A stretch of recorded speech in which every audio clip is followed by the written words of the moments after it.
You need to break the law to fix Nigeria. That is what Sowore said, and that is what he believes. He does not believe that doing things the right way can get Nigeria on its feet to, success. Sowore is that one man that believes that revolution is the only way, to make sure Nigeria regains itself again. That if you are waiting for Nigeria to be fixed by the same politicians who have destroyed Nigeria, you are just wasting your time. So his own belief is that Nigerians need to go outside the law to be able to get Nigeria working. Africa claims to be practicing democracy, but each time the people rise up to challenge their leaders, they are being said to have committed treason. That was the case of Sowore. His case started under Buhari, and today it has ended under Tinubu. Here is Sowore, who has always insisted that Nigeria needs revolution, to get itself on its path to success. His case has finally been struck out. He is here to tell his story. Just take a look at this. The government has declared its intention to discontinue the treasonable felony case instituted against the publisher of Sahara Reporters, Omoyele Sowore, and his co-defendant, Olale Bakari. This development was made known in a document by the Attorney General of the Federation and Minister of Justice, Lateef Fagbemi, the document addressed to the Federal High Court in Abuja. Meanwhile, the trial judge, Justice Emeka Nwite of the Federal High Court, threatened to strike out the over 4-year-long treasonable felony case if the federal government did not take it serious. The judge also urged the federal government's prosecution team to get its act together following the inability of the federal government's counsel to make clear the arguments. Sowore was arrested by DSS operatives at midnight on August 3, 2019, 2 days before a planned #RevolutionNow protest tagged, quote, Days of Rage, convened by the pro-democracy activists and slated for August 5, 2019. Well, that man, Omoyele Sowore, joins us right now. He's a pro-democracy activist and the former presidential candidate of the African Action Congress, AAC. Thank you so much for joining us. Thank you for bringing me. Should we call this a Valentine's Day gift? I mean, because it happened on Wednesday, which happened to be the Valentine's Day. So is this President Tinubu's gift to you? No, I don't accept gifts from people in government.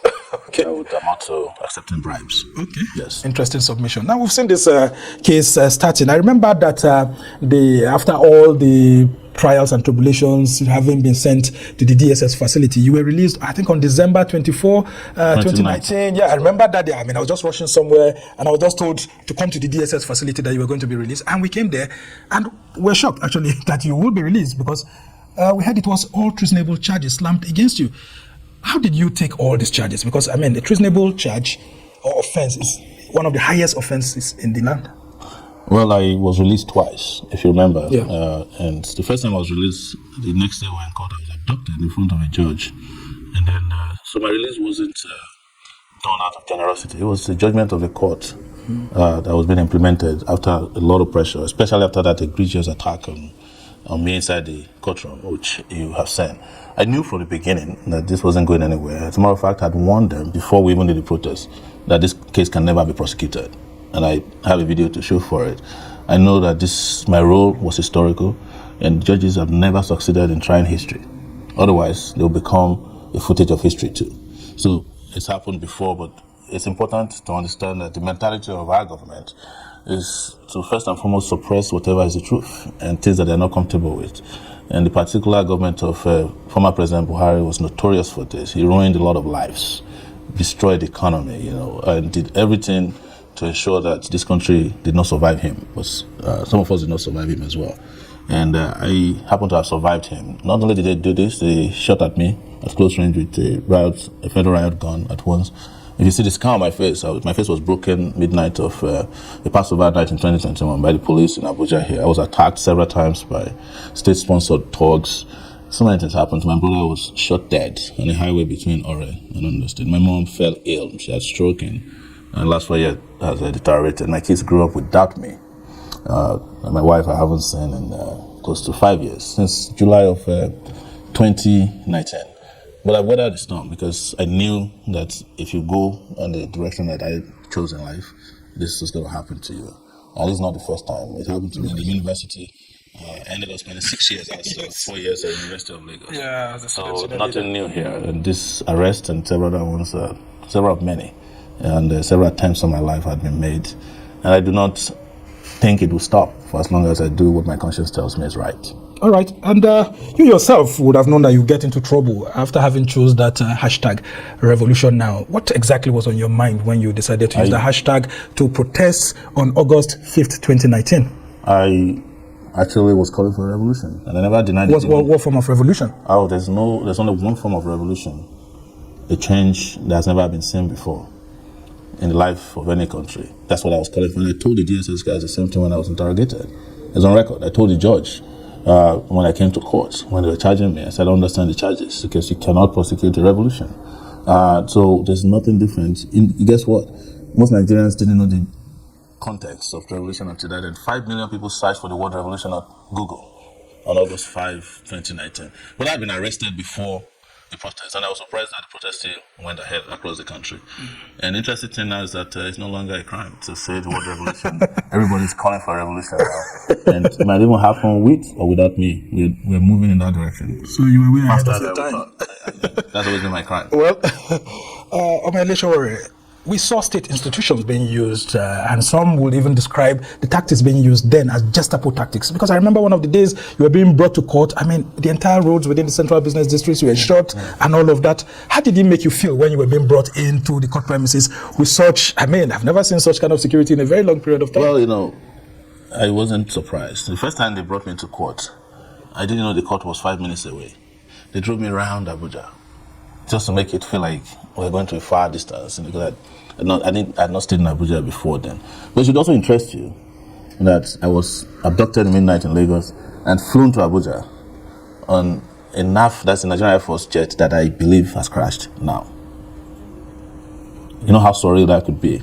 And when we were flying on that jet, I don't like flying, but on that occasion, I just felt like the thing was flailing, It was supposed to have 2 pilots, they had only 1. Maybe the second one had not woken up by the time they wanted to bring me to Abuja. But these are experiences that I had during this period that is amazing. And, it's not time to tell the story because the battle is not over yet.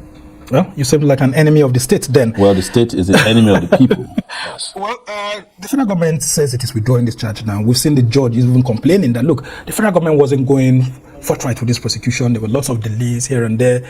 Could it be that it was actually meant to teach you a lesson how to respect leaders in authority? Because you seemed, quote, as a young man who was trying to challenge President Buhari, who has seen it all and fought for Nigeria's unity. And he was this all-powerful leader who was enjoying his presidency for the second term. And you were trying to cause a revolution to actually bring his government down. If anybody learned a lesson, it will be Buhari today. And I'll tell you, I don't want to make it sound like I'm mocking people. His chief of staff was directly on the phone with the DSS when I was being abducted from the courtroom. That's late Abakari. There was a delegation led to me when I was in detention, asking me to apologize to Buhari, and I refused. I think that was a delegation of media stakeholders by Garba. It was led by Issa Funtua. Yeah. And I remember Issa Funtua, now late, saying to me, you cannot defeat the government. And I told him, government have been defeated times and times again. You understand? And they said, well, we're going to leave you here. That was 2 weeks after I was detained, and they actually left me there. But somehow, that idea was also defeated with him by death. Like I said, I'm not mocking him.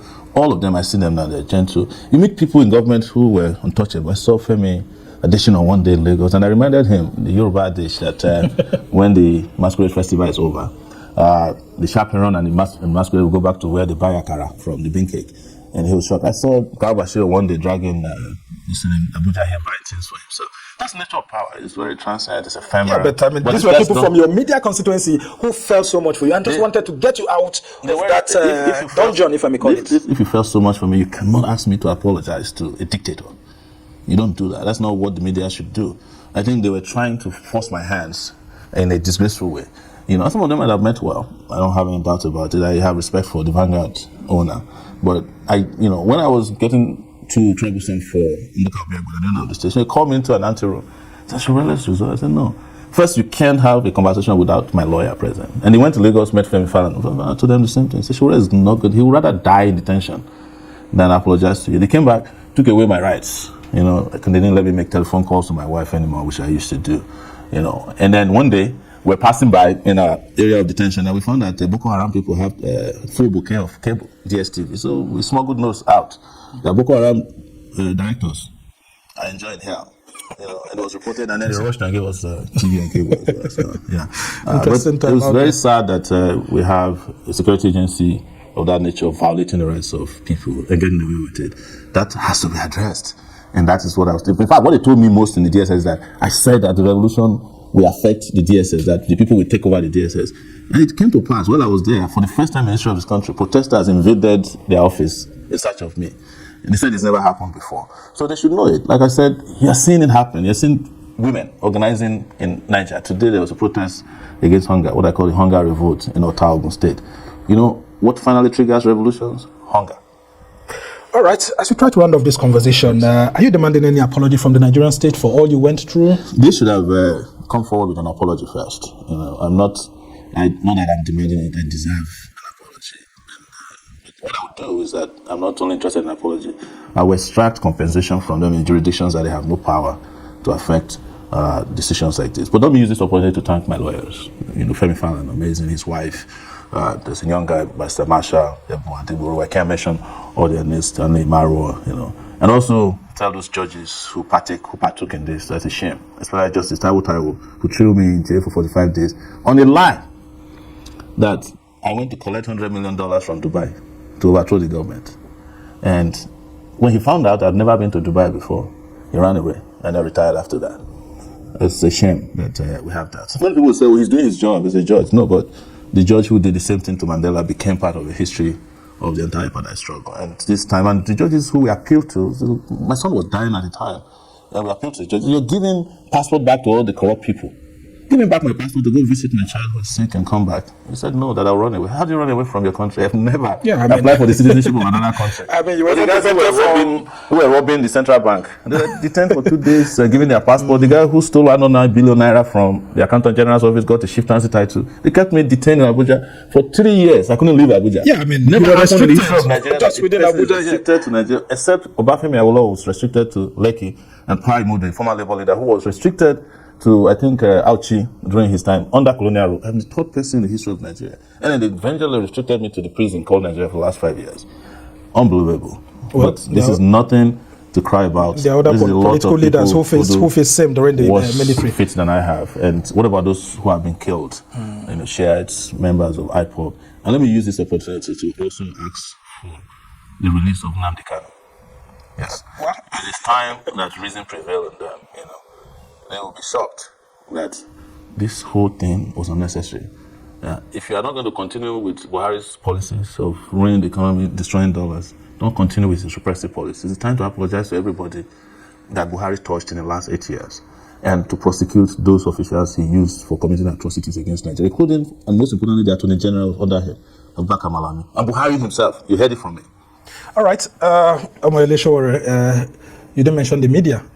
I'm a member of the media stood by you all through. We touched the media. Reporting everything. We touched the media because they also came and so I appreciate you and the media. I appreciate my family and all members of our movement, Revolution Now and Take It Back. All of you out there, students, women, members of clergy. There are Muslims and Christians who pray for me. Animist.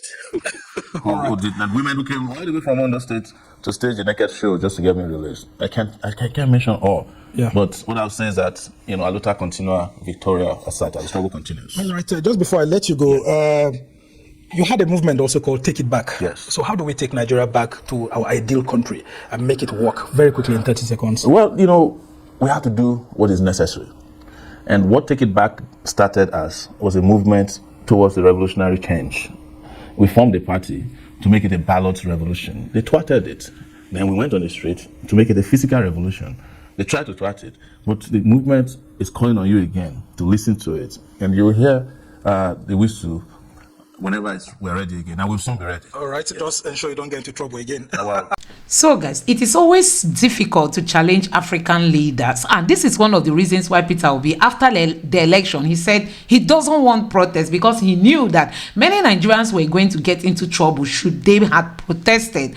But he followed the legal process, and we all know how that ended. So Nigeria is a country where when you want to do things the right way, you end up getting the wrong results, except if you go the other way around. And that is what Sowore is saying, that if you are waiting for Nigeria Nigeria to be fixed by these same politicians who are said to have destroyed Nigeria, it will be very difficult. Only when the people arise, to take back their country, and then they will be the ones to cause that change to happen.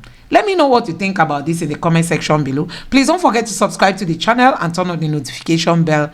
Thank you.